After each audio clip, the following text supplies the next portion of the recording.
Wednesday. I'm Creeson Agecoutay. Welcome to APTN National News. A peaceful protest calling for accountability after a woman was killed by a police cruiser on Monday was interrupted by an aggressive driver. Sav Jones has more on the event and walks us through what happened. Dozens of community members in Winnipeg gathered at the iconic Portage and Main intersection today, calling for police accountability. That's because Winnipeg police officers hit and killed a First Nation woman Monday night while driving a cruiser in a local splash pad park near downtown. Tammy Bateman was in her 30s and living in an encampment at the riverbank in Fort Rouge Park. WPS say they were dropping off a different individual to the encampment when they say they collided with Bateman. Police provided her emergency medical care and she was transported to hospital in critical condition where she succumbed to her injuries. The police shouldn't have did what they did, because what are they doing traveling through a splash pad that fast? The police need to be held accountable for what they do. Bateman's death is being investigated by the Independent Investigation Unit of Manitoba, or IIU, but some demonstrators feel that won't necessarily lead to accountability. They marched from Portage in Main to the WPS headquarters looking for answers. You know, we're here because we want answers from the police. The police continue to fail our women. They're here to protect and to serve. What the hell are they doing driving that erratic in a park? Something needs to be done, and it can't be our police investigating the police. Assembly of Manitoba Chiefs released a statement calling for transparency during the investigation. A quote from Grand Chief Kathy Merrick reads, "Too often the IIU has failed to hold police accountable for their role in the deaths of our people.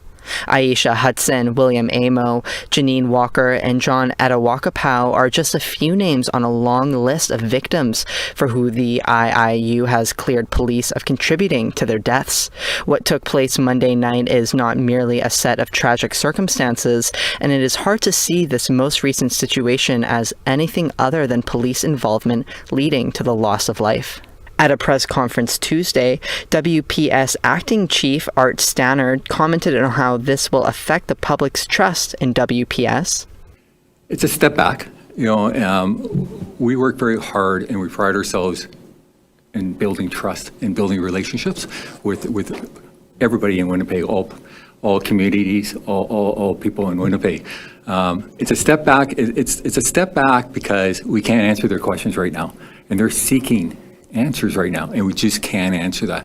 Emotions were high throughout the event. The start of the protest was peaceful, filled with drums, singing, and dancing, but things took a sour turn with an impatient driver. While police had blocked off some streets near Portage and Main, some traffic was still let through. Volunteers used their bikes and bodies to protect the demonstrators, and one driver appeared to take advantage of the situation. One volunteer caught it on camera before being hit.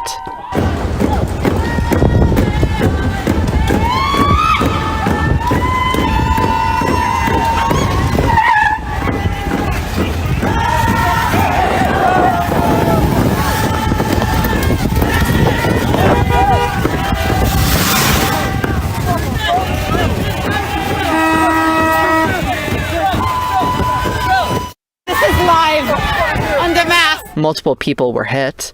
We spoke to the volunteer who caught the footage soon after.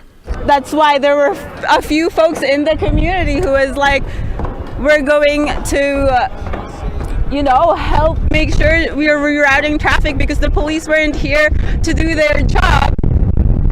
And the reason why we're here is because the police killed somebody, MMIW G2S advocate and march organizer Barb Guimond says she doesn't want that violence to take away from the demonstration's message.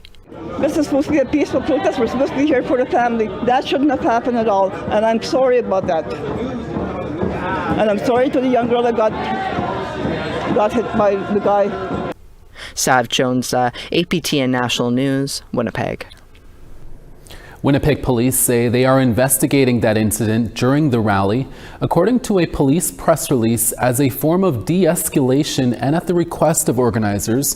Police were strategically placed out of view and vehicle access to the intersection was limited. Police say a motorist entered the intersection where he had what they call an altercation with several of the protesters, including a cyclist. Police spoke with the female cyclist who declined medical attention and further police involvement. They say all other protesters involved in the matter left before police arrived. The driver of the involved vehicle remained at the scene. So far, no charges have been laid.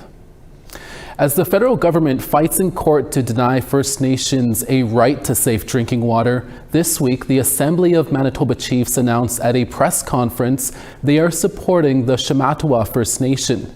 The Shamattawa First Nation filed a class action against the federal government 2 years ago for failure to provide safe drinking water. According to Shamattawa Chief Jordan Hill, his community has been on a boil water advisory for 6 years. He said instead of providing a basic right, Canada's lawyers continue to fight in court.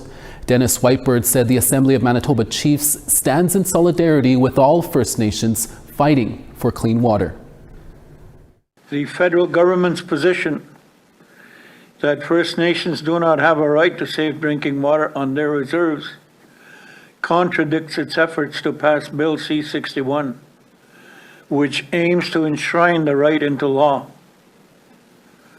This contradictory stance is deeply troubling as Canada continues to fight with First Nations in court on every issue of clean drinking water.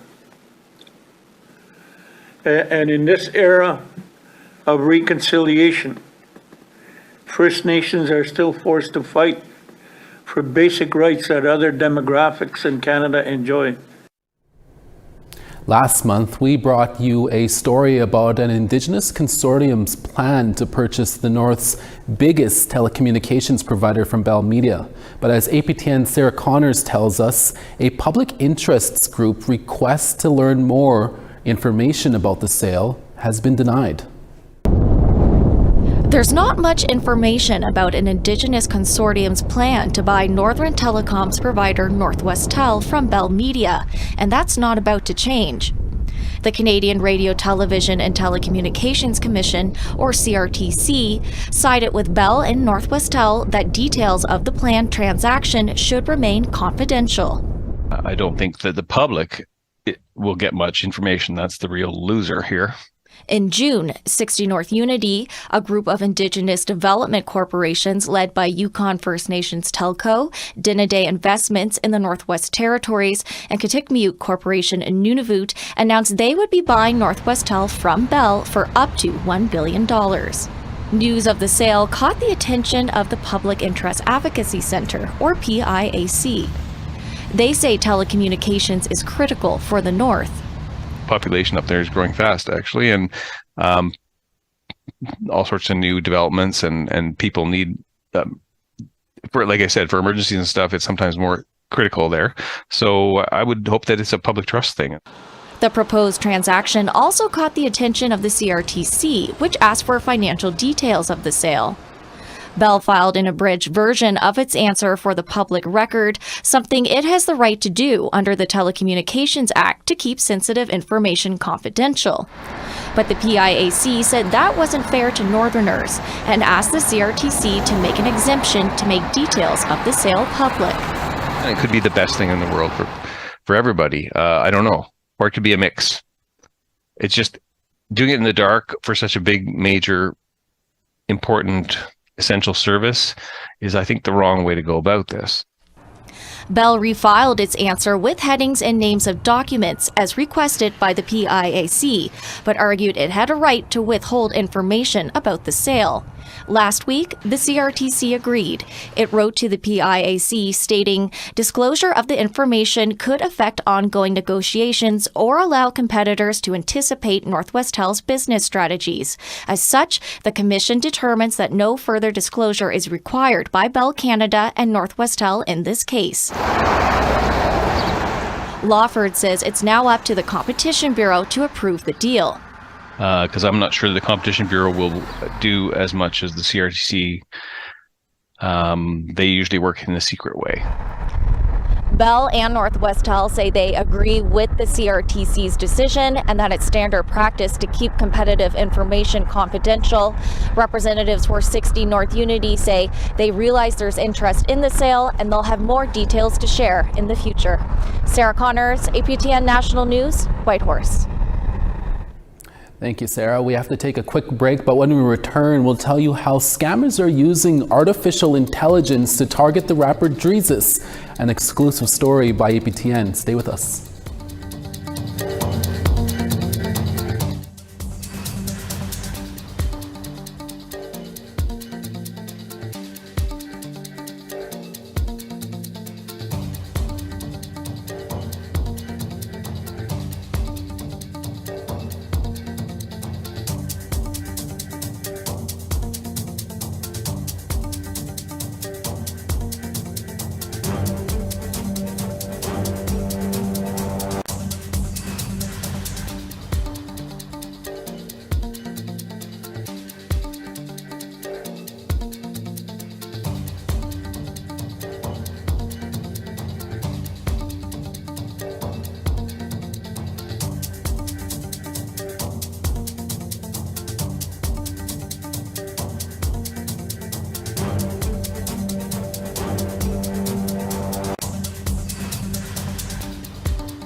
Welcome back. A hip-hop artist in Canada is warning others about the use of artificial intelligence, or AI, as it begins to grow within the social media landscape. He learned that AI imitation is not the sincerest form of flattery for him. Sav Jonza has more in this exclusive story. Most celebrities are used to fans reaching out with love and support through social media, but the inbox of one hip-hop artist has been filled with accusations that he's running a scam. One message was like, you owe my sister. My sister's already going through a hard time. You know, how could you do that to her? She's a big fan of yours. And I'm like, okay, what? Multi-award-winning hip-hop artist Creeson says accounts impersonating him are popping up across social media platforms. He's now warning others to watch out for deepfakes, videos made to look like real people by fraudsters using generative artificial intelligence, or AI. I hate that I have to make a post like this, but the fake accounts are getting out of hand. They're making personalized messages to create this connection, this false connection, and lead people on to believe that it's actually me. And they've been getting personal information, they've been getting money, they've been getting bank accounts. Like, come on, check this video out. It's scary. Hey Samantha, how you doing? I hope you had a good day at court. So for me, I could see the mouth. Yeah. Like, it was definitely manipulated. And yeah, the way the eyes were it was different. It was so weird to me. It's like, it was almost like seeing a robot version of myself, you know? And it freaked me out. Turns out, Dreesus isn't alone in his struggle.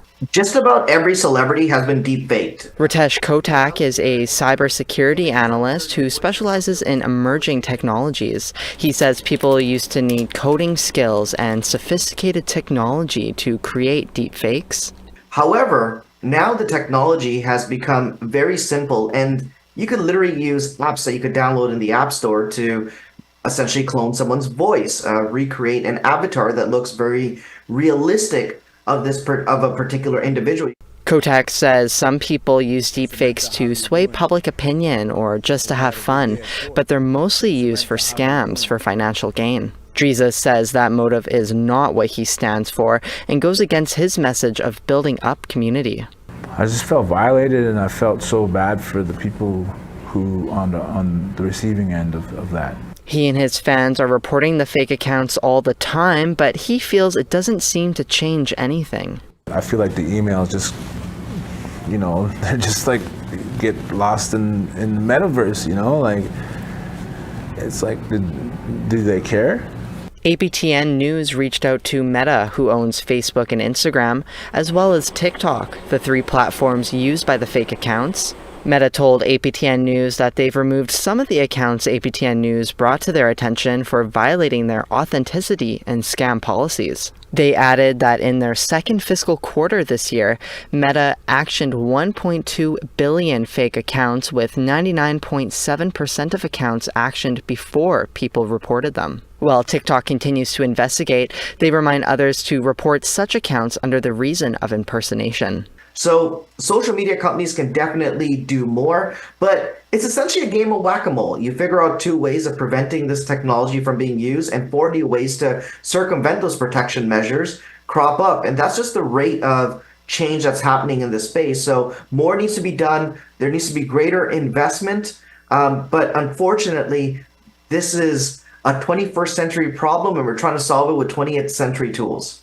Kotak says if someone famous ever reaches out to you, make sure to verify it's coming from their official page. And there's nothing wrong with asking a friend. Just hit that pause button. Don't do anything in that moment. Hit the pause button, ask a friend, and have them verify, is this real information? Is this legitimate?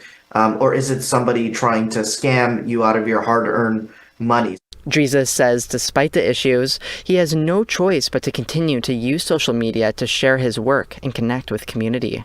A connection that he says will always be better in person. And I feel like this deep fake and AI is just another sign that we are losing that connection, you know, to the point where people are literally using our likeness and our images to create fake connection. Sav Jonesa, APTN National News, Winnipeg. Thank you, Sav. We have more stories after the break. Stay with us.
Over on the East Coast, St. John's 19, Charlottetown 22.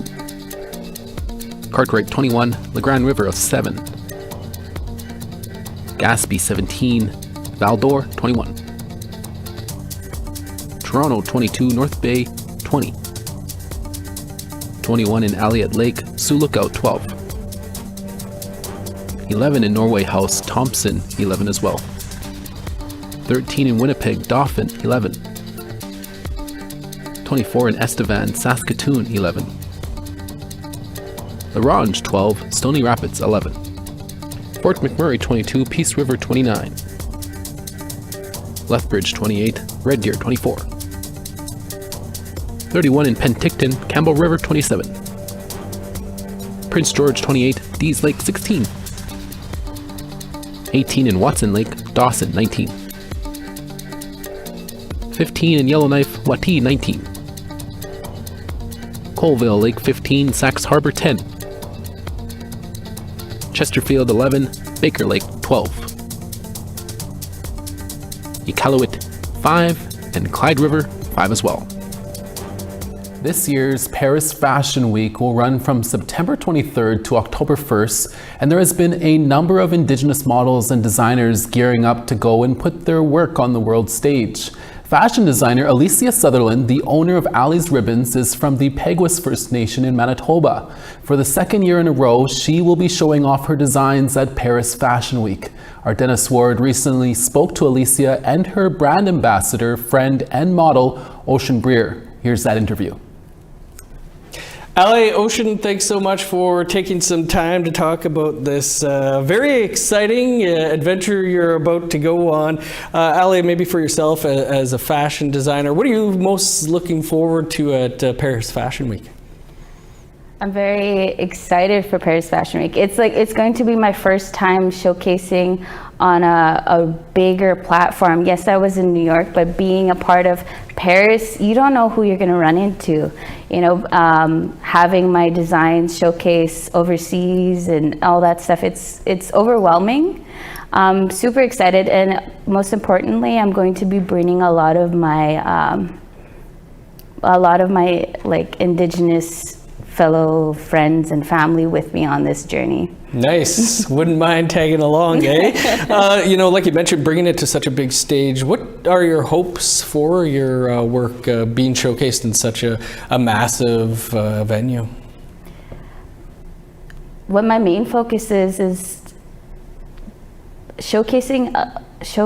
What my main focus is making sure that, you know, others see that we can go farther. You know what I mean? We weren't able to have these platforms a couple years ago or anything like that. Like being Indigenous and being in Indigenous fashion is blowing up fast. Like you're starting to see us on like billboards, or you're starting to see us on runways. Like I've been invited to more fashion shows this year than I did in the years that I've been doing this, and it's overwhelming, and I can't explain the feeling.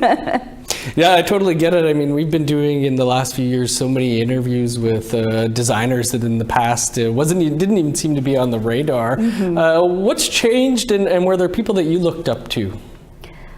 A lot of there was not much to look up to be honest. And you know, growing up, I grew up in Peguis First Nation, and there was not much resources to express myself creativity. Yeah, we had art class, but like not everyone wants to paint, and you know, I like to work with my hands, and being a part of that, I think I'm just trying to be the little girl that I needed when I was younger, like, you know, for the other people. And I try my best to incorporate as much people as I can with my with the shows that I do and all that stuff. Like, I'm not rising alone, I'm rising with my community, and that's the main goal that I try like do.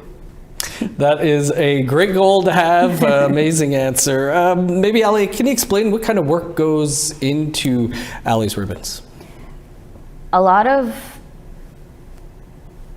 I'm a big on prayers. So like when I sit down, I make sure that I have a good heart and a good mindset and a good spirit. because a lot of the stuff that I do, I acknowledge them as people, like spirits and all that stuff. So what I always tell my models is, when you're wearing my work, honor the spirit that is with it. And it's a lot of ups and downs, to be honest.